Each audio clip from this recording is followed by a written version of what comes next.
നമസ്കാരം മാന്യ പ്രേക്ഷകരെ, വലിയ സ്നേഹ നമസ്കാരം.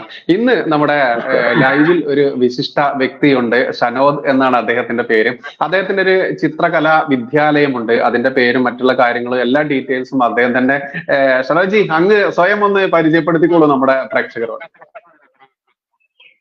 എന്റെ പേര് ഷനോദ് കുമാർ എന്നാണ്. ഞാൻ കക്കോടി സ്വദേശിയാണ്. അനശ്വര ചിത്രകലാ വിദ്യാലയം, അതേപോലെ തന്നെ ഹാൻഡ് റൈറ്റിംഗ് ക്ലാസ് നടന്ന ഒരാളാണ്. അതേപോലെ മ്യൂറൽ പെയിന്റിങ്ങിലും ട്രെയിനിങ് കൊടുത്തുകൊണ്ടിരിക്കുന്നു. എത്ര വർഷമായി ഇപ്പോ ഈ ഒരു മേഖലയിലെ എക്സ്പീരിയൻസ്? എത്ര വർഷമായി?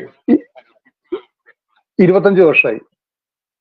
25 വർഷം. മാന്യ പ്രേക്ഷകരെ, നമ്മൾ ഇത്തരത്തിലൊരു അതിഥിയെ കൊണ്ടുവന്നത് മറ്റൊന്നുകൊണ്ടുമല്ല. കാരണം 25-30 വർഷത്തിനുള്ളിൽ ഏകദേശം അദ്ദേഹത്തിന്റെ ആ ഒരു ജീവിതത്തിന്റെ പകുതി കൃത്യമായിട്ടും ഈ കലാരംഗത്ത് ചിലവഴിച്ചിട്ടുള്ള അത്ര കണ്ട് എക്സ്പീരിയൻസ്ഡ് ആയിട്ടുള്ള ഒരു വ്യക്തി തന്നെയാണ് ഷനോദ്ജി. അദ്ദേഹത്തെ നമ്മളിവിടെ കൊണ്ടുവന്നതിന് ഒരു കൃത്യമായിട്ട് ഉദ്ദേശമുണ്ട്. കാരണം ഇന്നിപ്പോൾ നമ്മളെ സോഷ്യൽ മീഡിയ തുറന്നു കഴിഞ്ഞാൽ, ചാനലുകൾ തുറന്നു കഴിഞ്ഞാൽ എപ്പോഴും കേൾക്കുന്ന ഒരു പേർ തന്നെയാണ് ശ്രീകൃഷ്ണന്റെ, ഭഗവാന്റെ, ഗുരുവായൂരപ്പന്റെ ചിത്രം വരച്ച് ഉപജീവനം നടത്തുന്ന, എന്നാൽ താൻ വലിയ കഴിവുള്ള കുട്ടിയാണെന്ന് തെളിയിക്കാനൊക്കെ വേണ്ടി കഴിഞ്ഞ ദിവസം ആ കുട്ടി ചിത്രമൊക്കെ ആയിട്ട് വന്നിരുന്നു. ആ കുട്ടിയുടെ പേര് നമ്മൾ ഇവിടെ പരാമർശിക്കുന്നില്ല. കാരണം ആരെയും നമ്മൾ വ്യക്തിഹത്യ ചെയ്യുന്നത് നമ്മുടെ ഈ ലൈവിൽ ഉദ്ദേശിച്ചിട്ടില്ല. ഞാൻ തനിയുള്ള ഒരു സെഷൻ ആണെങ്കിൽ എനിക്ക് പേരെടുത്ത് പറഞ്ഞുകൊണ്ട് തന്നെ ചെയ്യേണ്ടതുണ്ട്. പക്ഷെ ഇദ്ദേഹം ഒരു കലാകാരനായതുകൊണ്ട് ആ പെൺകുട്ടിയുടെ പേര് നമ്മളിവിടെ എടുത്തു പറയുന്നില്ല. പ്രത്യേകിച്ച് ഭഗവാനെ കൂടി ഉൾപ്പെടുത്തിയിട്ടുള്ള ഒരു കാര്യമായതുകൊണ്ട് തന്നെ ഒരു പെണ്ണിന്റെ, ഒരു സ്ത്രീയെ നമ്മൾ കാണുന്നത് ഭാരത മാതാവായിട്ടാണ്. നമ്മുടെ രാജ്യത്തെ പോലും മാതാവായിട്ട് കാണുന്ന സംസ്കാരമുള്ളവരാണ് നമ്മൾ. അതുകൊണ്ട് ഒരു സ്ത്രീയെ നമ്മൾ ഇതിൽ കൂട്ടിക്കെട്ടുന്നില്ല. പക്ഷെ ആ സ്ത്രീ നടത്തിക്കൊണ്ടിരിക്കുന്ന ചില ഉഡായിപ്പുകൾ, നാടൻ ഭാഷയിൽ പറഞ്ഞാൽ ഉഡായിപ്പുകൾ, അതല്ലെങ്കിൽ തട്ടിപ്പുകൾ, അത് ജനസമൂഹം അറിയേണ്ടതുണ്ട്. അത് ഞാനോ അല്ലെങ്കിൽ ചിത്രകലാ രംഗം അറിയാത്ത, പരിചയമില്ലാത്ത ആളുകൾ പറയുന്നതിനേക്കാളുപരി കൃത്യമായിട്ട് ഷനോദ്ജിയെ പോലെയുള്ള 10-30 വർഷത്തെ എക്സ്പീരിയൻസ് ഉള്ള, ഇന്നും അധ്യാപകനായി തുടരുന്ന നൂറുകണക്കിന് അതല്ലെങ്കിൽ ആയിരക്കണക്കിന് കുട്ടികളിലേക്ക് തന്റെ കലാപഠനം അതല്ലെങ്കിൽ തന്റെ കലാജീവിതം എത്തിക്കാൻ കഴിഞ്ഞിട്ടുള്ള ഗുരു കൂടിയായിട്ടുള്ള ആ വ്യക്തിയിലേക്കാണ് നമ്മൾ എത്തുന്നത്. ഷനോദ്ജി, നമ്മൾ കണ്ടുകൊണ്ടിരിക്കുകയാണ്. ആ വ്യക്തിയുടെ പേര് നമുക്കിവിടെ പരാമർശിക്കാതെ തന്നെ നമുക്ക് അതിലൂടെ പോവാം. ആ ശ്രീകൃഷ്ണ ഭക്ത എന്നവർ പറയുന്നു, ശ്രീകൃഷ്ണന്റെ ചിത്രം വരയ്ക്കുന്നു. ഒരു ഭക്തയ്ക്ക് വേണ്ട മിനിമം യോഗ്യത എന്താണ് ഷനോദ്ജി? ഒരു ചിത്രകാരൻ എന്നുള്ള രീതിയിൽ നോക്കുമ്പോൾ ചിത്രം വരയ്ക്കുന്ന ആ കലയിൽ നിന്നുകൊണ്ട് ഭഗവാനെ വരയ്ക്കുന്ന ഒരു കുട്ടിക്ക് ഉണ്ടായിരിക്കേണ്ട ആദ്യ ഘടകം എന്താണ്? പ്രത്യേകിച്ച് ഭഗവാന്മാരെയൊക്കെ വരയ്ക്കുമ്പോൾ ഒരു ഘടകം എന്താ വെച്ചാൽ, ഈ ഇങ്ങനെയുള്ള ചിത്രങ്ങളൊക്കെ വരയ്ക്കുമ്പോൾ ഈ എന്താ പറയാ, ഒരു നമ്മുടെ ജീവിതത്തിന്റെ ഒരു എന്താ പറയാ, ഒരു ഉപാസനയ്ക്കായിട്ട് ചെയ്യാൻ നമ്മളത്. കാരണം അതിൻ്റെ അകത്ത് വ്രതശുദ്ധി നിർബന്ധമാണ്. അതിൽ യാതൊരു സംശയം. ഇപ്പൊ കുട്ടികൾ ചിത്രം വരെ പഠിക്കാൻ വരുന്ന കുട്ടികളെ നമ്മൾ പറയാറുണ്ട്, നിങ്ങൾ കുളിച്ച് ഒക്കെ അയക്കാൻ വരാൻ പാടുള്ളൂ എന്ന് പറയാറുണ്ട്. അപ്പൊ ഇതൊക്കെ നമ്മളെ ഈ ചിത്രകലയെ പറ്റി ആദ്യം വേണ്ടിയതാണ്. പിന്നെ നമ്മളിപ്പോ ഒരു കുട്ടിന്റെ ഒരു വരയൊക്കെ കാണുമ്പോൾ നമ്മൾ കാണുമ്പോൾ ആ പെൻസിൽ പിടിക്കുന്നത്, പെന്ന് പിടിക്കുന്നതൊക്കെ ഇതിന്റെ അവിഭാജ്യ ഘടകം തന്നെയാണ്.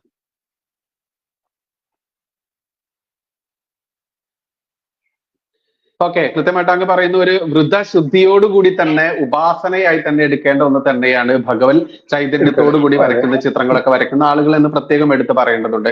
ഇപ്പൊ ഞാൻ ഈ ഒരു വ്യക്തിയിലേക്ക് കടക്കുകയാണെങ്കിൽ, ആ ചിത്രം, ഭഗവാന്റെ ചിത്രം വരയ്ക്കുന്ന ആ പെൺകുട്ടി, കഴിഞ്ഞ ദിവസം നമ്മളെല്ലാവരും ചോദിച്ചുകൊണ്ടിരുന്നത് ഈ കുട്ടി ഡയറക്റ്റ് വരയ്ക്കുന്നതാണോ, മറ്റാരെങ്കിലും വരച്ചു കൊടുക്കുന്നതാണോ എന്ന ചോദ്യം ഒരുപാട് നാളായി സോഷ്യൽ മീഡിയയിലും എയറിലും ഇങ്ങനെ കിടക്കുവാണ്. അത് തെളിയിക്കാൻ എന്ന രൂപത്തിൽ ആ കുട്ടി കഴിഞ്ഞ ദിവസം ഒരു ചിത്രവര നടത്തിയിരുന്നു. അത് അങ്ങയുടെ ശ്രദ്ധയിൽപ്പെട്ടിട്ടുണ്ടാവും എന്ന് കരുതുന്നു. ആ കുട്ടി നേരിട്ട് വരയ്ക്കുന്നതാണോ? എങ്ങനെയാണ് ആ കുട്ടി കഴിഞ്ഞ ദിവസം ആ ഒരു ഗ്ലാസ് പെയിന്റിംഗ് പോലെ മേലെ ഒരു ഫൈബർ ഷീറ്റ് വെച്ചിട്ട് വരയ്ക്കുന്നതൊക്കെ ഞാനും കണ്ടു. അത് എങ്ങനെയാണ് അങ്ങ് അതിനെ നോക്കിക്കാണുന്നത്? ആ കുട്ടിയുടെ വര എങ്ങനെയാണ്? ഇത് അധികം ഡെക്കറേഷൻ ഇല്ലാണ്ട് പറയുന്നത് കള്ളനോട്ട് എന്ന് പറയാം. അതിൽ കൂടുതലൊന്നും വേണ്ട. കള്ളനോട്ട്. കാരണം എൻ്റെ അടുത്ത് കുറെ പൈസ ഉണ്ട്, അതിനകത്ത് ഞാൻ 500 നോട്ട് മാത്രമേ തരുള്ളൂ, ബാക്കിയൊന്നും തരില്ലെന്ന് പറയുമ്പോൾ ആ രീതിയിലേക്കാണ്. കാരണം വേറെ ഒരു ചിത്രവും ഇവർക്ക് വരയ്ക്കാൻ പറ്റില്ലെന്നാ പറയുന്നത്. വേറെ ഒരു ചിത്രം വരച്ച് നന്നാവുന്നില്ല എന്ന് പറഞ്ഞു. അപ്പൊ ഇത് ശരിക്കും കള്ളനോട്ടായിട്ട്. കാരണം പിന്നെ ഞാൻ കഴിഞ്ഞ ദിവസം ഞാൻ കണ്ടു, ഒരു ചിത്രം വരയ്ക്കുന്നത് ഞാൻ കണ്ടു. ആ ചിത്രമൊക്കെ വരച്ചപ്പം നമ്മൾ ചോദിക്കുന്നത്, ഇപ്പൊ ഞാൻ കുറെ വീഡിയോ അയച്ചതിൻ്റെ അകത്ത് ഒരു കുട്ടികൾ ചെയ്യുമ്പോൾ ആ കുട്ടി വരയ്ക്കുന്ന ചിത്രം എപ്പോഴും മുന്നിലുണ്ടാവും. ഏത് ചിത്രമാണോ വരയ്ക്കുക, അല്ലാണ്ട് മെമ്മറിയിലേക്ക് വന്നവർ കയറ്റിയിട്ട് ഇവിടുത്തെ പ്രശസ്തന്മാർക്ക് പോലും വരയ്ക്കാൻ പറ്റില്ല. അങ്ങനെ ഒരു എവിടെയും നോക്കാണ്ട് ഒരു വര കൊണ്ട് വരച്ചിട്ടാണ് വരും. അപ്പം നമ്മൾ തന്നെ ചിന്തിക്കുക, അതിൻ്റെ അകത്ത് ഇപ്പൊ നമ്മളിപ്പോ ഒരു പിക്ചർ ഇട്ടിക്കഴിഞ്ഞാൽ ടെക്നിക്ക് എല്ലാത്തിനുണ്ട്. ഓരോ ഒരു ടെക്നിക്കാണ് അതിൻ്റെ അകത്ത് ഉപയോഗിക്കുന്നത്. കാരണം ഈ ഗ്ലാസിന്റെ മുകളിലായിക്കോട്ടെ ഒക്കെ ഇതിന്റെ മുകളിൽ നമ്മൾ അറിയാത്ത വിധത്തിൽ നമുക്ക് ഈ മാർക്ക് ചെയ്യാൻ പറ്റും. അപ്പൊ ഞാൻ ഇന്നലെ കണ്ട ഇന്നലെ കണ്ട വീഡിയോനകത്ത് കണ്ടത് എല്ലാം വരച്ച് എന്റെ കൃഷ്ണൻ ഇതാന്ന് പറഞ്ഞ് കാട്ടിയപ്പോ കൃഷ്ണമണി വരച്ചിട്ടില്ല. കൃഷ്ണമണി അതിനകത്ത് വരച്ചിട്ടില്ല. അന്നേരം ആ ക്ലാസ്സിന്റെ മുകളിലൊക്കെ അന്നേരം നമ്മളെപ്പോഴും കണ്ടത് ഇത് വരയ്ക്കുന്ന ഏത് ചിത്രമാണ് കാക്കനൊന്നും വരയ്ക്കല്ല. തത്തനെയും കാക്കനൊക്കെ വരയ്ക്കാൻ നമുക്ക് മെമ്മറിയിൽ വരയ്ക്കാൻ പറ്റും. അല്ലാണ്ട് ഭഗവാന്റെ ചിത്രങ്ങളൊന്നും ഒരിക്കലും നമുക്ക് ഈ രീതിയിലേക്ക് ഇതാ ഞാൻ വരച്ചത് കണ്ടോളി, ഞാൻ ഇതിന്റെ തെളിവ് ഇതാന്ന് പറയുന്നത് ഒന്നും നടക്കൂല. തെളിവ് വരട്ടെ, ഞങ്ങൾ തയ്യാറാണ്. കാരണം ഞങ്ങൾ ഉത്സവവും കാര്യങ്ങളൊക്കെ നടക്കുന്ന സമയത്ത് ഞാൻ വിളിക്കാം, ലൈവ് കൊടുക്കാൻ തയ്യാറ്. ആയിരക്കണക്കിന് ആൾക്കാരെ മുന്നിൽ നിന്ന് എന്റെ കുട്ടികൾ വരയ്ക്കുന്നുണ്ട്, അതിന്റെ മുന്നിൽ നിന്ന് വരയ്ക്കട്ടെ. ഒന്നും ഒരിക്കലും അംഗീകരിക്കാൻ പറ്റാത്തൊരു സംഭവം തന്നെയാണ്. കാരണം ഹിന്ദു ആയിക്കോട്ടെ, മുസ്ലിം ആയിക്കോട്ടെ, ക്രിസ്ത്യൻ ആയിക്കോട്ടെ, എല്ലാവരും വരയ്ക്കണം എന്നുള്ള അഭിപ്രായക്കാരനാണ് ഞാൻ. എല്ലാവരും വരപ്പിക്കണം, എല്ലാവരും വരച്ചും കണ്ട് ഒന്നാവണം. പക്ഷെ അതിന്റെ കൂടെ വരച്ചും കണ്ട് ഈ ഒരു പരിപാടി അത് തീർച്ചയായും അംഗീകരിക്കാൻ പറ്റില്ല. ഓക്കെ, ഞാൻ പറയുന്നത് കേൾക്കുന്നുണ്ടെന്ന് മനസ്സിലാക്കുന്നു. സ്റ്റില്ലായിട്ട് കേൾക്കുന്നുണ്ടോ? കേൾക്കുന്നുണ്ട്. അപ്പൊ അത് സ്റ്റില്ലായിട്ട് നിൽക്കുന്നതിനെ മൈൻഡ് ചെയ്യേണ്ടത് നെറ്റിന്റെ കുറവുകൊണ്ടായിരിക്കാം, മൊബൈൽ നെറ്റ് ആയതുകൊണ്ടായിരിക്കാം. അത് ഒഴിവാക്കുക. പറഞ്ഞോളൂ, ഞാൻ ചോദിക്കുന്ന ചോദ്യത്തിനും. ഇതില് എനിക്ക് അടുത്ത് അറിയേണ്ടത്, ഇപ്പം കഴിഞ്ഞ ദിവസം അവരാ ഒരു ഗ്ലാസ് പോലെ ഒരു ഷീറ്റ് വെച്ചിട്ട് വരയ്ക്കുന്ന, അതിന് താഴെ സൂക്ഷിച്ചു നോക്കിയാൽ കാണാൻ പറ്റും, അതിന് താഴെ കൃത്യമായിട്ട് വരച്ചിട്ടുണ്ട് എന്നുള്ളത്. അതായത് ഒരു പ്രതലത്തിൽ ചിത്രം വരയ്ക്കുന്നു, അതിന് മുകളിൽ ഒരു പേപ്പർ ആവാം, അതല്ലെങ്കിൽ ഏതെങ്കിലും വസ്തു ആവാം, അതിൽ ചിത്രം വരയ്ക്കുന്ന ഔട്ട്ലൈൻ പോലെ ഇട്ടിരിക്കുന്നു. അതിന്റെ മേലെ ഒരു ഷീറ്റ് വെച്ചുകൊണ്ട്, ഒരു ട്രാൻസ്പെറന്റ് ആയിട്ടുള്ള ഒരു ഫൈബർ ഷീറ്റ് വെച്ചിട്ട് ആ താഴത്തെ ചിത്രം നോക്കിക്കൊണ്ട് തന്നെ അവർ പെയിന്റ് അടിച്ചുകൊണ്ടിരിക്കുന്നു, വരച്ചുകൊണ്ടിരിക്കുന്നു. എന്നിട്ട് ഞാൻ വരച്ച ചിത്രം ഇതാ എന്ന് പറയുന്നു. അപ്പോൾ സത്യത്തിൽ ചിത്രകാരൻ എന്ന് പറയുന്നത് ആ താഴെ വരച്ചു കൊടുത്തിട്ടുള്ള ആളല്ലേ ചിത്രകാരൻ? അതെ, താഴെ വരച്ചുള്ള ആൾ തന്നെയാണ്. അതില് ഇത് വെച്ചെടുക്കുന്ന പോലെ. അതെ അതെ, എനിക്ക് പോലും ചെയ്യാൻ പറ്റില്ല അങ്ങനത്തെ ഒരു സ്പീഡ് ചിത്രം. എനിക്ക് ചെയ്യാൻ പറ്റില്ല. ഇതാ കണ്ടോളെന്ന് പറഞ്ഞ് എനിക്ക് ഒരിക്കലും കാണിച്ചു തരാൻ പറ്റില്ല. അത് അതിൻ്റെ അകത്ത് ആ കണ്ണൊക്കെ വരയ്ക്കും, ഒരു കണ്ണൊക്കെ വരയ്ക്കും, നമ്മൾ ഒരു മിനിമം 5 പ്രാവശ്യം കണ്ണ് മാറ്റി വരയ്ക്കും. ഒന്ന് വരച്ചു നോക്കും, അത് നമ്മൾ വിചാരിച്ചത് കിട്ടില്ല. അപ്പൊ കൃഷ്ണമണിയൊക്കെ വരയ്ക്കുമ്പോൾ ഭയങ്കരമായി ഒരിക്കലും ആ ലൈനിങ് അങ്ങനെ വരൂല. അതിന്റെ ഉള്ളിൽ ട്രേസിങ് ഇല്ലാതെ ചെയ്യുന്നൊരു സംഭവമാണ്. ആ ട്രേസിങ് വെച്ചിട്ട് തന്നെ ചെയ്യുന്നത്. അതായത് ഇതിപ്പോ താഴെ ഒരു മോഡൽ ആരെങ്കിലും ഔട്ട്ലൈൻ വരച്ചിട്ട് കഴിഞ്ഞാൽ അതിന്റെ മേലെ ഗ്ലാസ് വെച്ചിട്ട് ഏത് പൊട്ടക്കണ്ണനും വരയ്ക്കാൻ പറ്റുമെന്ന് പറഞ്ഞാൽ അതിന് കുറ്റപ്പെടുത്താൻ പറ്റില്ല. ഇല്ല, ഏത് പൊട്ടക്കണ്ണനും വരയ്ക്കാൻ പറ്റും. കാരണം ഒരിക്കലും ഒരാളിപ്പോ ഒരു കുട്ടി ചിത്രം വരച്ചുകൊണ്ട് നമ്മൾ കാട്ടി തന്നാൽ ആ കുട്ടിയോട് പറയാണ് നമ്മളിപ്പോ നന്നായിട്ടെന്ന് പറയുമ്പോൾ അത് ട്രേസ് ഇട്ട് വരച്ചാൽ ഒരിക്കലും നമുക്ക് അംഗീകരിക്കാമല്ല. ആ കുട്ടി സ്വന്തമായിട്ട് വരച്ചതാണ് നമുക്ക് അംഗീകരിക്കാൻ പറ്റുമ്പോൾ ആ കുട്ടിക്ക് അംഗീകാരം കൊടുക്കാൻ പറ്റുള്ളൂ. അതെ, അപ്പൊ ആ കുട്ടി ശരിക്ക് ആ അടിയിൽ വരച്ച് വെച്ചിട്ടുള്ള ആ ചിത്രം വരയ്ക്കുകയാണ് നമുക്ക് എല്ലാവർക്കും സമ്മതിച്ചു കൊടുക്കുക, ഇത് അവര് വരച്ചതാണ്. പിന്നെ മറ്റൊരു സംശയം, പലരും ചോദിക്കുന്ന ഒരു സംശയമാണ്, എന്തുകൊണ്ടാണ് ഈ പെൺകുട്ടി ഒരേ മോഡലിൽ മാത്രമുള്ള കൃഷ്ണനെ വരയ്ക്കുന്നതെന്നും. ഇപ്പൊ വ്യത്യസ്ത, നമ്മൾക്കറിയാം നമ്മുടെ ഹിന്ദു സംസ്കാരത്തിലേക്കൊണ്ട്, ഹിന്ദു മതത്തിലേക്കൊണ്ട് ഒരുപാട് ഭഗവാന്മാർ നമുക്കുണ്ട്. ഈ ഭഗവാന്മാരൊന്നുമില്ല, വെറും ഒരു കൃഷ്ണനും, അതും ഒരു വെണ്ണക്കണ്ണൻ, ഒരേ ഒരു മോഡലിൽ മാത്രമുള്ള കൃഷ്ണൻ, അത് വ്യത്യസ്ത വർണ്ണങ്ങൾ ചാലിച്ചു കൊടുക്കുന്നു എന്ന് മാത്രമേ ഉള്ളൂ.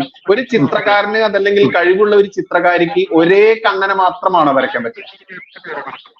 അല്ല, അത് തന്നെയാണ് അവരെ ഏറ്റവും വലിയ പരാജയം. അതാണ് അവരെ ഏറ്റവും വലിയ പരാജയം. കാരണം പല കൃഷ്ണന്മാരുണ്ട്. ഇതിപ്പോ എന്റെ കയ്യിലുള്ള ഇതാ,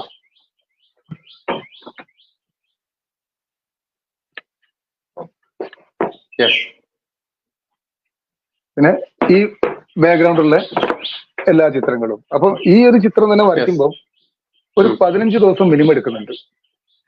അതേപോലെ തന്നെ ഇതും ഒരാഴ്ചയെങ്കിലും എടുക്കും.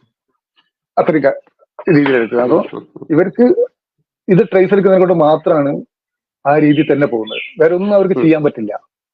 ഇനി അങ്ങനെ ചെയ്യുന്നുണ്ടെങ്കിൽ ഞാൻ പറഞ്ഞത്, ഞാനൊരു ട്രേസ് എടുക്കുകയാണെങ്കിൽ 10 മിനിറ്റ് കൊണ്ട് വരയ്ക്കാൻ പറ്റുമല്ലോ അല്ലെ? ട്രേസ് എടുക്കുക 10 മിനിറ്റ് കൊണ്ട് വരയ്ക്കും.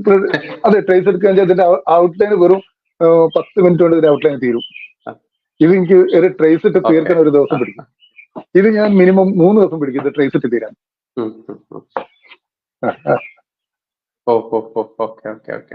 കഴിഞ്ഞ അവരുടെ ഒരു ഇന്റർവ്യൂവിൽ തന്നെ അവർ സൂചിപ്പിച്ച ഒരു കാര്യം ഉണ്ടായിരുന്നു. അതായത് അവര് 2 മാസം കൊണ്ടോ അതോ 3 മാസം കൊണ്ടോ 101 ചിത്രങ്ങൾ ഗുരുവായൂർ പ്രദർശിപ്പിച്ച ഒരു സംഭവം ഉണ്ടായിരുന്നല്ലോ.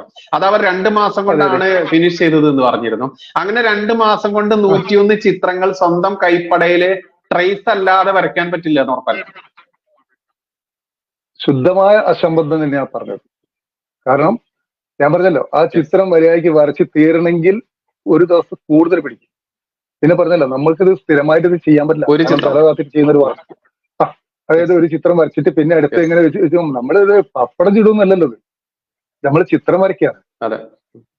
അപ്പൊ അവര് ശരിക്കും പപ്പടം ചുടുന്ന ലാഘവത്തോട് കൂടിയിട്ടാണ് പറഞ്ഞത്. ഞാനത് ഇങ്ങനെ ചെയ്താന്നല്ല. കാരണം ഒരു ചിത്രം ആ രീതിയിലേക്ക് ചെയ്ത് ഫ്രെയിം ചെയ്ത് തീർന്ന 3 ദിവസം പിടിക്കും. അപ്പൊ മിനിമം ഒരു വർഷത്തിന്റെ അടുത്ത് വരും ഇത് ഈ ഒരു ചിത്രം അവർക്ക് അത്രയും വരച്ച് തീർക്കണമെങ്കിൽ. അപ്പൊ പറഞ്ഞ തെറ്റൊന്നുമില്ല. കാരണം എന്താ വെച്ചാൽ 2 മാസം കൊണ്ട് വരച്ചാൽ നമ്മൾ ട്രേസ് ഇട്ട് വരച്ചാൽ തീരും. അത്രയും അത് കാണാൻ പറ്റുള്ളൂ. ഓക്കെ, നമ്മൾ ഇവിടെ പലരും നമ്മളോടൊക്കെ അഭിപ്രായപ്പെടുന്ന ഒരു കാര്യമുണ്ട്. എന്തിന്റെ കേടാണ് നിങ്ങൾക്ക് ആ സ്ത്രീയുടെ പിറകെ ഇങ്ങനെ അവർ ജീവിച്ചു പോയിക്കോട്ടെ എന്നൊക്കെ പറയാറുണ്ട്. സത്യത്തിൽ പ്രേക്ഷകരോട് എനിക്ക് പറയാനുള്ളത്, ഈ കമന്റ് ഇടുന്ന ആളുകളോടും എനിക്ക് പറയാനുള്ളത്, അവർ അങ്ങനെ ജീവിച്ചു പോകുന്നതിൽ ഒരു എതിർപ്പും അതല്ലെങ്കിൽ ഒരു ബുദ്ധിമുട്ടും ഉള്ളവരല്ല ഒരു ഹിന്ദുവും. പക്ഷെ എവിടെയാണ് ഇതിന്റെ എതിർപ്പ് വരുന്നത് എന്ന് ചോദിച്ചു കഴിഞ്ഞാൽ, ഞാൻ എന്തോ വലിയ സംഭവമാണ്, എന്റെ ചിത്രം വീട്ടിൽ കൊണ്ടുവച്ചാൽ ഐശ്വര്യം കുമിഞ്ഞു കൂടുന്നു എന്ന് പറഞ്ഞുകൊണ്ട് പച്ച നുണകൾ പടച്ചിറക്കി വന്നുകൊണ്ട് ഗുരുവായൂർ അമ്പലം നടയിൽ നിന്നുകൊണ്ട് ഈ മുട്ടയടക്കമുള്ള നോൺ വെജ് സാധനങ്ങൾ ചേർത്തിട്ടുള്ള കേക്ക് മുറിച്ച് തന്റെ ബർത്ത്ഡേ ആഘോഷിക്കുക, പിന്നെ ഗുരുവായൂർ കണ്ണന്റെ ഓടക്കുഴലിനെ അവഹേളിച്ചുകൊണ്ട് ഒരു പി വായിൽ വെച്ചുകൊണ്ട് ഓടക്കുഴൽ വായിക്കുന്ന രീതിയിലുള്ള കോമാളിത്തരം കാണിക്കുക. മാത്രമല്ല ഈ പറയുന്ന മേൽശാന്തിയുടെ റൂമിലേക്ക് വരെ കയറി ചെല്ലാനുള്ള ആ ഒരു അധികാരം നമ്മൾക്ക് എല്ലാവർക്കും അറിയാം. നമ്മളെല്ലാവരും ബഹുമാനിക്കുന്ന, ആരാധിക്കുന്ന, ഭക്തിയോടുകൂടി കാണുന്ന ഒരു വ്യക്തി തന്നെയാണ് KJ യേശുദാസ് എന്ന് വിളിക്കുന്ന നമ്മുടെ ദാസേട്ടൻ. അദ്ദേഹം പാടിയ പാട്ടുകൾ ഗുരുവായൂർ ഈ മുസ്ലിങ്ങളുടെ ഭാഷയിൽ പറയുകയാണെങ്കിൽ ഹറാമല്ല. പക്ഷെ എന്താണ്, അവിടെ ഹലാലാണ് അദ്ദേഹത്തിന്റെ പാട്ട്. പക്ഷെ അദ്ദേഹത്തിനെ പോലും അവിടേക്ക് കയറ്റിയിട്ടില്ല എന്നുള്ളതൊക്കെ നമ്മൾക്കറിയാം. പക്ഷെ ഈ പറയുന്ന പെൺകുട്ടിക്ക് അവിടെ കൊടുത്തിട്ടുള്ള സ്വാതന്ത്ര്യം നമ്മൾ ചോദ്യം ചെയ്യപ്പെടേണ്ടതുണ്ട്. ആ പെൺകുട്ടി അവിടെ കാട്ടിക്കൂട്ടുന്ന കോപ്രായങ്ങൾ ചോദ്യം ചെയ്യപ്പെടേണ്ടതുണ്ട്. കാരണം ലോകത്താകമാനമുള്ള ഗുരുവായൂരിലെ ആ ഭക്തരുടെ ഹൃദയത്തിലാണ് ഇവർ കൊണ്ട് മുറിവുപെടുത്തിയിരിക്കുന്നത്. അവരുടെ സൗന്ദര്യത്തിലോ അതല്ലെങ്കിൽ അവർ സ്ത്രീയാണ്, തട്ടമിട്ട മുസ്ലിം പെൺകുട്ടിയാണ് എന്ന ആ ഒരു അവർക്കുള്ള ആനുകൂല്യം വെച്ചുകൊണ്ടൊന്നും ഈ പറയുന്ന ഗുരുവായൂർ ക്ഷേത്രത്തെ കളങ്കപ്പെടുത്താൻ ഒക്കില്ല. അതുകൊണ്ട് തന്നെയാണ് ഈ വിഷയം നമ്മൾ വീണ്ടും എടുക്കുന്നത്. അതുകൊണ്ട് അത്തരത്തിൽ കമന്റ് ഇടുന്ന, ഇവിടെ തന്നെ ലൈവ് ആയതുകൊണ്ട് അത്തരത്തിൽ കമന്റ് ഇടുന്ന ഒരുപാട് ആളുകൾ ഉണ്ട് ഇവിടെ. ഇനി ഈ പെൺകുട്ടിയുടെ ഹിസ്റ്ററിയിലേക്കാണ് പിന്നെ നമ്മളെല്ലാവരും നോക്കിയത്, അതല്ലെങ്കിൽ നമ്മളെല്ലാവരും അറിഞ്ഞത്. 10-ലധികം വരുന്ന ക്രിമിനൽ കേസുകൾ കൊടുത്ത ഒരു വാദിയാണ് ഇവർ. പ്രതിയല്ല, വാദിയാണ്. അതിൽ കൂടുതലും പീഡന കേസുകളാണ് എന്ന് പറയുമ്പോൾ അതിൽ പലരുടെ കയ്യിൽ നിന്ന് ഇവർ കാശ് വാങ്ങിയിട്ടുണ്ട് എന്ന ആരോപണം ഉയരുമ്പോൾ അത് തെളിയിക്കാൻ ഇവർക്ക് പറ്റുന്നില്ല. ഇവരെ കെട്ടിയിട്ട് പീഡിപ്പിച്ചു എന്ന് ഇവർ പറയുന്നു, കെട്ടിയിട്ട് ബലാത്സംഗം ചെയ്തു എന്ന് പറയുന്നു. ആ കേസിൽ പോലും പ്രതിയെ ഹൈക്കോടതി വെറുതെ വിടുന്നു. വെറുതെ വിടുന്ന സമയത്ത് കൃത്യമായിട്ടും അതിൽ നിരീക്ഷണം കോടതി നടത്തുന്നു. ഈ സ്ത്രീയുടെ വാക്കുകൾ വിശ്വാസയോഗ്യമല്ല. ഈ സ്ത്രീ 164 മൊഴി രേഖപ്പെടുത്തിയതിൽ തെറ്റുവരുത്തിയിരിക്കുന്നു, പോലീസിന് കൊടുത്ത മൊഴിയിൽ കള്ളം പറഞ്ഞിരിക്കുന്നു, കോടതിയെ തെറ്റിദ്ധരിപ്പിച്ചിരിക്കുന്നു എന്ന് പറഞ്ഞിരിക്കുന്നത് നമ്മളാരുമല്ല. ഇത്തരത്തിൽ ഒരുപാട് ആരോപണങ്ങൾ വരുമ്പോൾ എങ്ങനെയാണ് ഷനോജി അവര് ദൈവികമായിട്ടുള്ള കഴിവ് കിട്ടി എന്നൊക്കെയാണ് അവർ പറയുന്നത്? അങ്ങനെ കഴിവ് കിട്ടിയ സ്ത്രീ ഇങ്ങനെയാണോ സമൂഹത്തോട് പെരുമാറേണ്ടത്? അല്ല, ഒരിക്കലല്ല. അവരിപ്പോ ആ ആൾക്കാരെ ഒരു കേസ് എടുത്തതുപോലെ തന്നെയുള്ള ഒരു കുറ്റമാണ് ഇവിടെ ചെയ്തിട്ടുള്ളത്. കാരണം ഒരിക്കലും അവര് ഈ ചിത്രം വരച്ച് ജീവിക്കുന്നതോടൊന്നും എനിക്ക് യാതൊരു ബുദ്ധിമുട്ടില്ല. പക്ഷെ എനിക്കൊന്ന് പറയാനുള്ളത്, 15 ഉറുപ്പിന്റെ ഉള്ളിൽ ചെലവ് വരുന്ന ഒരു ചിത്രത്തിന് ഇത്രയും പൈസ ജനങ്ങളോട് വാങ്ങിയിട്ട്, അതായത് ഹിന്ദുക്കളോട് തന്നെയാണല്ലോ വാങ്ങുന്നത്. ഹിന്ദുക്കളുടെ പൈസ ഇത്രയും കൊടുക്കുന്ന ഹിന്ദുക്കളും ഉണ്ടല്ലോ. പക്ഷെ എന്നാലും ഞാൻ പറയണേ, ഞാൻ ഇതിന്റെ ബാക്ക്ഗ്രൗണ്ടിലെ ചിത്രം, ഈ ഒരു ചിത്രത്തിനൊക്കെ ഒരു വീട്ടിലെ ആൾക്കാരൊക്കെ വന്ന് പല ഇതെല്ലാം വിളിച്ചു വയ്ക്കും. ഒരു 5000 ഉറുപ്പ്യ മതി എന്ന് പറഞ്ഞു കഴിഞ്ഞാൽ ആൾക്കാർ വാങ്ങാൻ തയ്യാറില്ല. അപ്പൊ ആൾക്കാരെ പ്രചരിപ്പിച്ചു. കാരണം എന്താ, ഞാൻ ഇത് ആക്കി കഴിഞ്ഞപ്പോ അവിടെ അവർക്കൊരു കുട്ടികളുണ്ടായി, അവർക്ക് അങ്ങനെ ഉണ്ടായി ഇങ്ങനെ ഉണ്ടായി എന്നൊക്കെ പറയുമ്പോൾ പിന്നെ ഇത്രയും ഒരു പേരൊക്കെ എടുത്തു കഴിഞ്ഞാൽ പിന്നെ ആൾക്കാർ അതിൻ്റെ അകത്ത് വിശ്വസിച്ച് പോയതാണ്. ജനങ്ങൾ പറഞ്ഞിരിക്കുന്നതല്ല, പക്ഷെ ആ രീതിയിലേക്ക് പോയതാണ്. അന്നേരം ഒരിക്കലും അവര് വരച്ചോട്ടെ, വാങ്ങിക്കോട്ടെ. പക്ഷെ അത് യഥാർത്ഥമായിട്ട് കൈകൊണ്ട് വരച്ച് അവര് വാങ്ങട്ടെ, അധ്വാനിച്ച് പൈസ വാങ്ങട്ടെ. അല്ലാണ്ട് പറഞ്ഞ രീതിയിൽ നമുക്ക് അംഗീകരിക്കാൻ പറ്റാത്തൊരു സംഭവമാണ്. അതെ, അദ്ദേഹം പറയുന്നു, നോക്കൂ, 30 വർഷത്തിനുള്ളിൽ എക്സ്പീരിയൻസ് ഉള്ള ഒരു വ്യക്തിയാണ് അദ്ദേഹം വരച്ച അത്ര കണ്ട് സമയമെടുത്ത് 1 ആഴ്ചയും 2 ആഴ്ചയും ഒക്കെ പിടിച്ച് ഓരോ ചിത്രങ്ങൾ വരച്ചു കഴിഞ്ഞാൽ അത് ചിലർക്ക് വിൽക്കുന്നത് പോലും 5000 എന്ന് പറഞ്ഞാൽ പോലും ആളുകൾ വാങ്ങാത്ത അവസ്ഥയാണ്, പ്രത്യേകിച്ച് നമ്മുടെ ഹിന്ദുക്കൾ. ആ ഒരു അവസ്ഥയിലാണ് വെറും 10ഓ 300ഓ ഏറി വന്ന 500 രൂപ ട്രേസ് ചെയ്ത് വരച്ചെടുക്കുന്ന ആ ഒരു ചിത്രത്തിന് ഇവർ വാങ്ങുന്നത് 15000ഉം 20000ഉം 10,000 ഒക്കെ ആണ് എന്നുള്ള ആ യാഥാർത്ഥ്യം പ്രേക്ഷകർ മനസ്സിലാക്കുക. അതിൽ വലിയൊരു ചതി നടക്കുന്നുണ്ട്. അതിന് സുരേഷ് ഗോപി സാർ അടക്കമുള്ള, അതല്ലെങ്കിൽ നമ്മുടെ ബഹുമാനപ്പെട്ട പ്രധാനമന്ത്രി നരേന്ദ്രമോദിജി അടക്കമുള്ള ആളുകളെ മാർക്കറ്റ് ചെയ്ത് അവരുടെ ചിത്രം വിൽക്കാനുള്ള മാർക്കറ്റിംഗ് യന്ത്രങ്ങളാക്കി മാറ്റുക എന്നൊക്കെ പറയുമ്പോൾ ഇത് എവിടെ ചെന്നെത്തി നിൽക്കുന്നു? കാരണം നമുക്കറിയാം, ഇപ്പോൾ ഷനോജിയുടെ അടുത്ത് തന്നെ ശിഷ്യഗണങ്ങളായിട്ട് എത്തുന്നത് മുസ്ലിങ്ങൾ ഒരുപാട് എത്തുന്നില്ലേ? മുസ്ലിങ്ങളും ക്രിസ്ത്യാനികളും ഹിന്ദുസും എല്ലാം എത്തുന്നില്ലേ? എല്ലാവരും എത്തുന്നുണ്ട്. കാരണം പ്രത്യേകിച്ച് ഒന്ന് ഇവിടെ ഞാൻ തുറന്നു പറയാൻ വേണ്ടി പോവാണ്. കാരണം മുസ്ലിം കുട്ടികളിൽ ഏറ്റവും നല്ലോണം വരയ്ക്കാനുള്ള കഴിവ് ഹിന്ദു കുട്ടികളെക്കാളും നല്ലോണം കഴിവുള്ള കുട്ടികൾ മുസ്ലിം കുട്ടികളെന്ന് അവരെ ഉമ്മയും ബാപ്പയൊക്കെ കൊണ്ടുവന്ന ക്ലാസ്സിന് അത് ചേർത്തുന്നുണ്ട്. പക്ഷേ ഒരു 3 മാസം ആകുമ്പോഴത്തേക്ക് ഈ കുട്ടികൾ ഒരു അറിവും തരാണ്ട് ഇവർ പോയിക്കളാണ്. അപ്പോ അതിനെപ്പറ്റി ഞാൻ പല ആൾക്കാരോടും അന്വേഷിച്ചിട്ടുണ്ട്. അപ്പം പറഞ്ഞത് എന്താണെന്ന് വെച്ചാൽ ജീവനുള്ള വസ്തുവിനെ വരയ്ക്കാൻ പാടില്ല. ഇനി അഥവാ ജീവനുള്ള വസ്തുവിനെ വരച്ചു കഴിഞ്ഞാൽ സ്വർഗം കിട്ടില്ല എന്നാണ് അവരൊരു പഠനത്തിന്റെ ഭാഗമായിട്ട് അവർ പറയുന്നത്. അപ്പൊ അത് നമ്മളോട് പറയാൻ മടിച്ചിട്ടാണ്. ഞാനതിന് പല ആൾക്കാരോടും ഞാൻ ചോദിച്ചിട്ടുണ്ട്, പല പുസ്തകന്മാർക്ക് ചോദിച്ചപ്പോ പിന്നെ അവരതിന്റെ തുറന്നു പറഞ്ഞു. അപ്പൊ ഞാൻ ചോദിച്ചു പിന്നെ അപ്പൊ ജീവനുള്ള വസ്തുവിനെ കൊന്നു തിന്നാൻ പാടുള്ളതെന്ന് വെച്ചാൽ പിന്നെ അതിന് മറുപടി ഇല്ല, ഒഴിഞ്ഞു പോവാണ്. അതേ ഒരു ഭാഗം തന്നെയാണ്. അത് നല്ലോണം വരയ്ക്കുന്ന മക്കള് ഹിന്ദുസിലുണ്ട്, മുസ്ലിംസിലുണ്ട്. അവരെ മതത്തിന്റെ കെട്ടിനുള്ളിൽ നിർത്തിയും കൊണ്ട് അതെല്ലാം ഇല്ലാണ്ടാക്കാണ്. അപ്പൊ അതിന്റെ ഇടയ്ക്കാണ് ഇങ്ങനെയൊക്കെ ഒരു ഈ കുട്ടിയൊക്കെ ഇങ്ങനെ വരുമ്പം ആൾക്കാർ കൂടുതൽ സപ്പോർട്ട് ചെയ്ത് പോകണം. അപ്പൊ ആ സപ്പോർട്ട് ചെയ്തത് അത് ദുരുപയോഗം ചെയ്തു. അപ്പൊ ഞാൻ കഴിഞ്ഞ ദിവസം പറഞ്ഞ പോലെ തന്നെ അവര് പഠിക്കേണ്ടിയിരുന്നു. നമ്മളിപ്പോ ഒരു ചെറിയ ഒരു പ്രായത്തിൽ ഒരു സമ്മാനം കാര്യങ്ങളൊക്കെ സ്കൂളിൽ നിന്നൊക്കെ കിട്ടി വരുമ്പം നമ്മൾ എന്ത് ചെയ്യും? നമുക്ക് പ്രോത്സാഹനം കിട്ടുന്നുണ്ട്, അതിനെ ഒന്നൊക്കെ രക്ഷിതാക്കളോ അല്ലെങ്കിൽ അവരോ മുൻകൈയെടുത്ത് പഠിക്കാനുള്ള ഏർപ്പാട് ചെയ്യാം. പക്ഷെ അത് ചെയ്യാതെ ഇങ്ങനെ ഒരു പരിപാടി ശരിക്കും കള്ളനോട്ടടിക്കുന്ന പരിപാടി ചെയ്തു. ഇപ്പൊ ഷനോജി, അതുപോലെ എന്റെ ഒരു സംശയമാണ് കേട്ടോ. കാരണം ഞാനും പണ്ട് കാലം ഡിഗ്രിക്ക് പഠിക്കുന്ന സമയത്ത് 2000 കാലഘട്ടത്തിലൊക്കെ ഞാൻ അങ്ങയോട് പറഞ്ഞിരുന്നു, കുറച്ചൊക്കെ നമ്മൾ തന്നെ നോക്കി ചിത്രം വരയ്ക്കാനുള്ള കഴിവുണ്ടായിരുന്നു. പിന്നെ എന്റെ ഒരു സുഹൃത്ത് ആർട്ടിസ്റ്റ് ആണ്, ഇവിടെ നിലമ്പൂർ സ്വദേശിയുള്ള ഒരു വിനോദ് എന്ന് പറയുന്നൊരു കുറച്ച് ഹാൻഡിക്കാപ്ഡ് ആയിട്ട് പോലുള്ള ഒരു വ്യക്തിയുണ്ട്. അദ്ദേഹം നല്ല ആർട്ടിസ്റ്റ് ആണ്. അപ്പൊ എന്റെ അടുത്ത സുഹൃത്താണ്. അപ്പൊ ഞാൻ അദ്ദേഹത്തിന്റെ റൂമിലൊക്കെ പോകുമ്പോൾ ആ ഒരു എന്താ പറയാ, മുല്ലപ്പൂമ്പടി ഏറ്റ് കിടക്കും കല്ലിനും ഉണ്ടാവും സൗരഭ്യം എന്ന് പറഞ്ഞ പോലെ ആ ഒരു സൗരഭ്യം നമുക്കും കിട്ടിയിരുന്നു. അതിന്റെ പേരിലൊക്കെ ഞാനും വരയ്ക്കുമായിരുന്നു. അതുകൊണ്ട് എനിക്ക് എന്റെ ഒരു സംശയം ഇതാണ്, അതായത് നമ്മൾ ഒരു ചിത്രം നോക്കി വരച്ചു കഴിഞ്ഞാൽ തന്നെ ഒരു വട്ടം നമ്മൾ വരച്ചു, രണ്ടാമതും നമ്മൾ ആ ചിത്രം തന്നെ നോക്കി വരച്ചു, വീണ്ടും നോക്കി വരച്ചു, അങ്ങനെ 100 വട്ടം ഞാൻ ഈ ചിത്രം നോക്കി വരച്ചു എന്ന് കരുതുക, ഒരേപോലെ ആയിരിക്കുമോ അതോ എന്തെങ്കിലും വ്യത്യാസം ഉണ്ടായിരിക്കുമോ? അത് മനോഹരമായി തീരുള്ളൂ. ഓരോ ചിത്രം വരയ്ക്കുമ്പോഴും അത് അതിഗംഭീരമായി മാറും. പക്ഷെ ഇത് എല്ലാ കാലത്തും ഈ കാണുന്ന കൃഷ്ണഭഗവാന്റെ കണ്ണൊക്കെ നമുക്ക് സങ്കടം തോന്നുക. കാരണം എന്താ വെച്ചാൽ ഒരു ജീവില്ലാത്ത കണ്ണ് വരയ്ക്കും.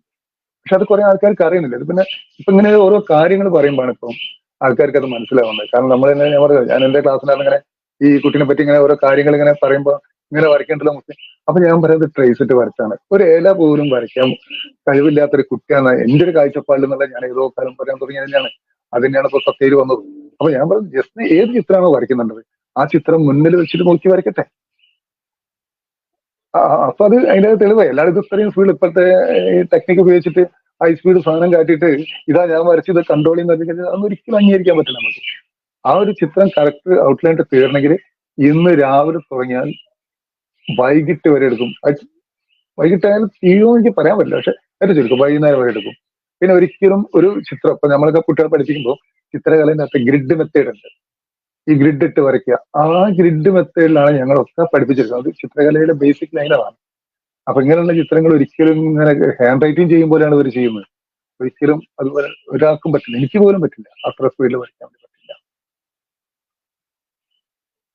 ഓക്കെ, അപ്പോ അത് എനിക്ക് അവര് വരയ്ക്കുന്നതിലോ അവർ ചിത്രം വിൽക്കുന്നത് അവർ റേറ്റ് കണ്ടെത്തുന്നതൊക്കെ അവരുടെ മാർക്കറ്റിംഗ് തന്ത്രമാണ്. അത് സുരേഷ് ഗോപി ആയാലും നരേന്ദ്രമോദി സാറേക്ക് ഉൾപ്പെടുത്തിയത് അവരുടെ വിജയം തന്നെയാണത്.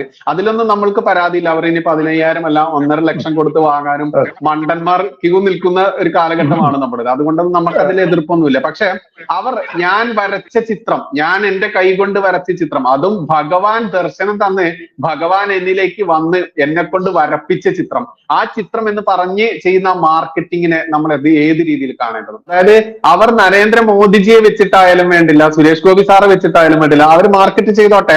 അവരുടെ ചിത്രത്തിന്റെ വില കൽപ്പിക്കുന്നത് അവർ തന്നെയാണ്, നമ്മൾ ആരുമല്ല. ഇപ്പൊ 1.5 ലക്ഷത്തിന് വിറ്റാലും 2 ലക്ഷത്തിന് അവർ ചിത്രം കൊടുത്തു കഴിഞ്ഞാൽ അത് വാങ്ങുന്നവന്റെ ആ ഒരു ബുദ്ധി കൂടി, ആ ഒരു മണ്ടൻ എന്ന ആ ഒരു ചിന്താഗതി മാത്രമേ അവിടെ പ്രശ്നമുള്ളൂ. പക്ഷെ അവർ പ്രചരിപ്പിക്കുന്ന ഒന്ന് എന്ന് പറഞ്ഞാൽ, ഞാൻ വരയ്ക്കുന്ന ചിത്രങ്ങൾ വീട്ടിൽ കൊണ്ടുവച്ച് കഴിഞ്ഞാൽ ഐശ്വര്യം വർദ്ധിക്കുന്നു, കുട്ടികളില്ലാത്തവർക്ക് കുട്ടികൾ ഉണ്ടാവുന്നു, അവിടെ പണം കുമിഞ്ഞു കൂടുന്നു, ലക്ഷ്മി ദേവിയുടെ ഭഗവാന്റെ കാരുണ്യം കിട്ടുന്നു എന്ന മാർക്കറ്റിംഗ് തന്ത്രമൊക്കെ ഉപയോഗിക്കുന്ന ഈ വിൽപ്പനയ്ക്ക് നമുക്ക് അവരുടെ വിൽപ്പന അതല്ലെങ്കിൽ അവരുടെ കഴിവ്, ഇനിയിപ്പോ അവർ വലിയ ചിത്രകാരി തന്നെ എന്ന് നമുക്ക് സമ്മതിച്ചു കൊടുത്തേക്കാം, അതിനൊന്നും നമുക്ക് പ്രശ്നമില്ല. പക്ഷെ ഈ ഒരു സമുദായത്തെ ഇങ്ങനെ വഞ്ചിക്കുന്നത്, ഒരു ഭഗവാന്റെ ഫോട്ടോ വിൽക്കാൻ വേണ്ടി വഞ്ചിക്കുന്നത് എത്രത്തോളം നല്ലതാണ്? ഭഗവാൻ അതിന് തിരിച്ചടി കൊടുക്കില്ലേ?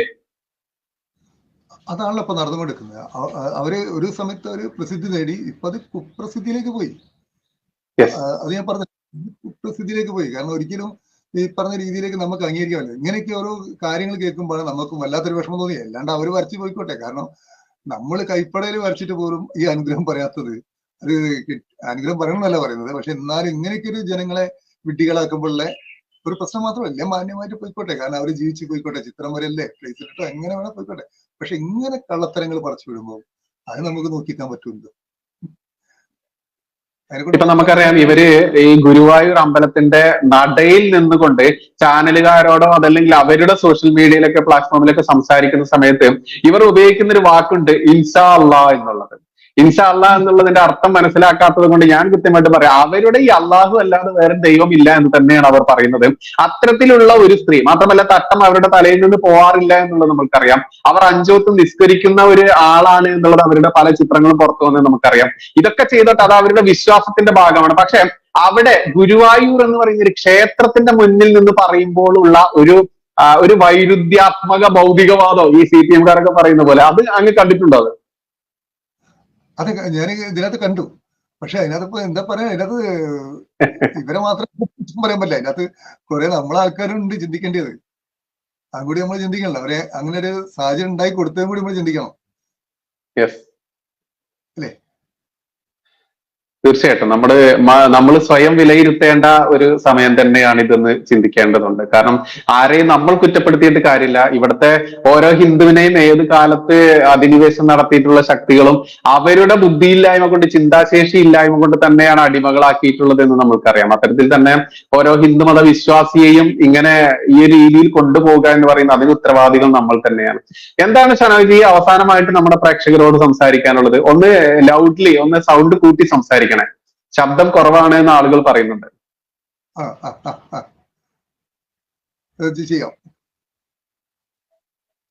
അവസാനമായിട്ട് എന്താണ് പ്രേക്ഷകരോട് ഇനി കൂട്ടിച്ചേർക്കാനുള്ളത്?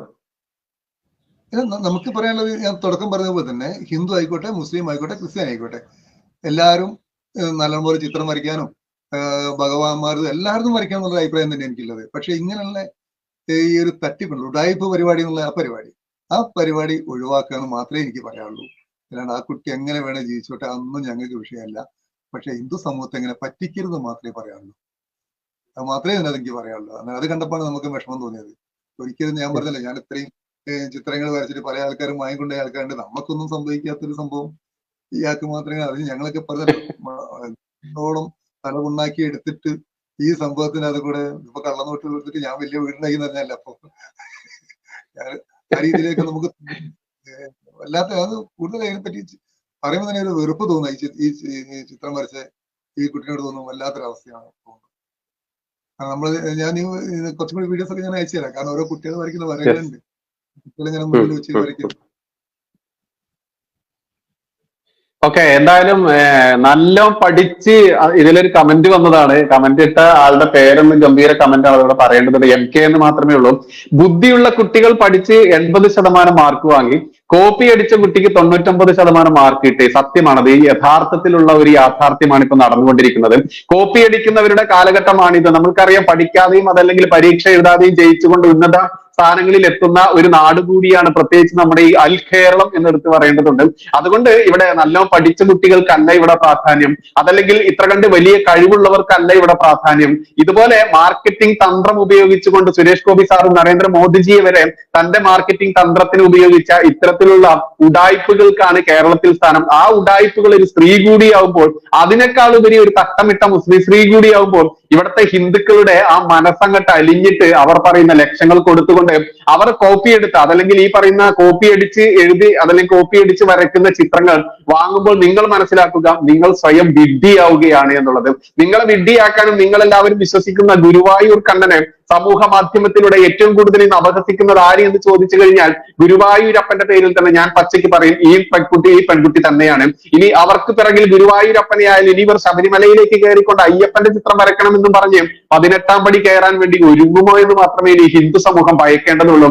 അതുകൊണ്ട് എന്തിനാണ് ഇതിന് ജാതിയും മതവും പറയുന്നത് എന്ന് ചോദിച്ചു കഴിഞ്ഞാൽ അവിടെ പറയേണ്ടതുണ്ട്, ഹിന്ദു സമൂഹത്തെ എല്ലാവർക്കും കയറി കൊട്ടാവുന്ന ചെണ്ടയല്ല ഹിന്ദുക്കൾ എന്നുള്ളത് കൊണ്ട് തന്നെയാണ്.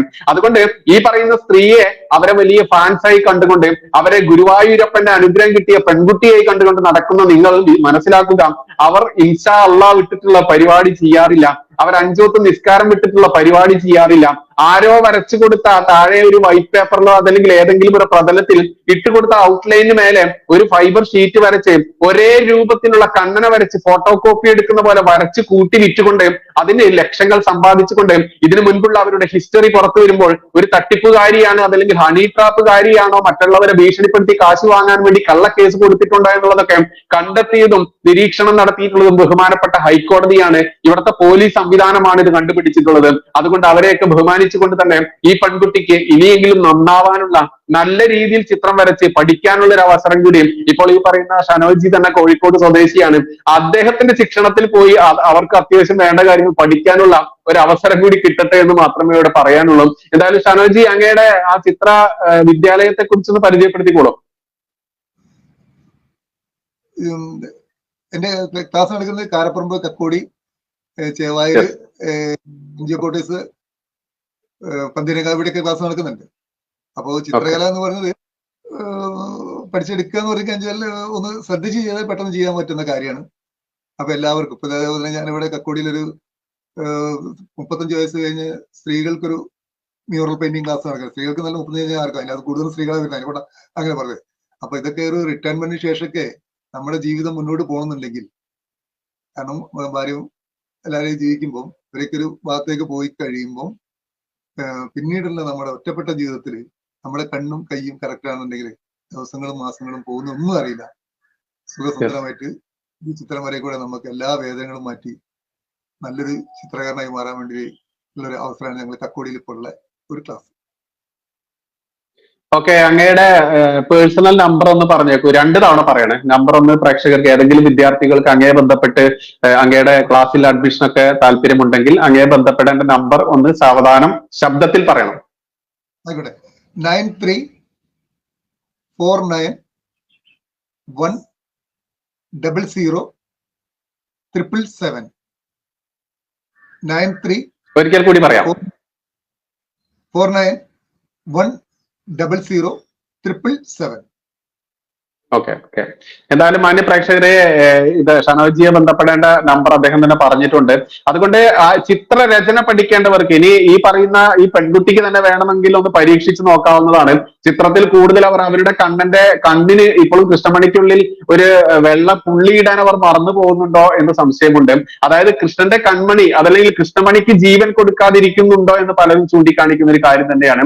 അതുകൊണ്ട് ഈ പറയുന്ന പെൺകുട്ടിക്കാണെങ്കിലും ശ്രീ ഷനോജിയെ ബന്ധപ്പെടാനുള്ള നമ്പർ ഞാനിവിടെ പറയാം. 9349120777. അതല്ലെങ്കിൽ ഇംഗ്ലീഷിൽ പറയുകയാണെങ്കിൽ 9349100777. ഈ നമ്പറിൽ ബന്ധപ്പെടാം. അദ്ദേഹത്തെ നേരിട്ട് ബന്ധപ്പെട്ടുകൊണ്ട് അദ്ദേഹത്തിന്റെ ക്ലാസ്സിൽ ജോയിൻ ചെയ്യാം. ഈ പറയുന്ന പെൺകുട്ടിക്കും അതിനൊരു അവസരം ഒരുക്കുകയാണ് നമ്മൾ. കാരണം ആരെയും വെല്ലുവിളിച്ചുകൊണ്ട് ഫോട്ടോ കോപ്പി എടുക്കുന്ന പോലെ ഇതാ ഞാൻ ചിത്രം വരച്ചെന്ന് പറഞ്ഞ് 10 മിനിറ്റിന്റെ ഉള്ളിൽ ഒരു ചിത്രം വരച്ചുകൊണ്ട് 101 1000 വാരി വലിച്ച് കൂട്ടിയിട്ട് വരച്ചാലൊന്നും ഈ ഹിന്ദുക്കളുടെ മണ്ടന്മാരെ പറ്റിക്കാൻ നിങ്ങൾക്ക് പറ്റുമായിരിക്കാം. പക്ഷെ ഇതിൽ ചിന്തിക്കുന്ന ഹിന്ദുക്കളുണ്ട്. കൃത്യമായിട്ടും നിങ്ങൾ ചെയ്യുന്ന തട്ടിപ്പ് എത്രത്തോളം വലുതാണ് എന്ന് മനസ്സിലാക്കുന്ന ഹിന്ദുക്കളുണ്ട് എന്നുള്ളത് മനസ്സിലാക്കിയാൽ നിങ്ങൾക്ക് നന്ദി എന്ന് മാത്രമേ പറയാനുള്ളൂ. എന്തായാലും നമ്മുടെ വിശിഷ്ട അതിഥിയായി എത്തിയിട്ടുള്ള ആർട്ടിസ്റ്റ് ആയിട്ടുള്ള സനോജി ഒരുപാട് നന്ദിയുണ്ട് നമ്മുടെ ചാനലിൽ ഇത്ര കാര്യമെങ്കിലും നമ്മുടെ പ്രേക്ഷകരിലേക്ക് എത്തിച്ചത്. കാരണം ഇന്നും അവരുടെ ആ ഒരു പ്രഭാവത്തിൽ, അവരുടെ ആ ഒരു വാക്സാമർത്ഥ്യത്തിൽ, അവരുടെ ആ കണ്ണീരും കിനാവും കാണിച്ചിട്ടുള്ള ആ വലയിൽ വീണുകൊണ്ട് തന്നെയാണ് പലരും ഇവിടെ പോലും കമന്റ് ഇടുന്നത്. ആ വലയിൽ നിന്ന്, ആ വലയുടെ കണ്ണികൾ പൊട്ടിച്ച് രക്ഷപ്പെടാൻ ഹിന്ദുവെ നിനക്ക് ഇനിയെങ്കിലും കഴിയട്ടെ എന്ന് മാത്രം ആശംസിക്കുകയാണ്. തൽക്കാലം നമുക്ക് ഇവിടെ സെഷനോട് അവസാനിപ്പിക്കാം. നന്ദി, നമസ്കാരം. ജയ് ഹിന്ദ്, ജയ് ശ്രീറാം.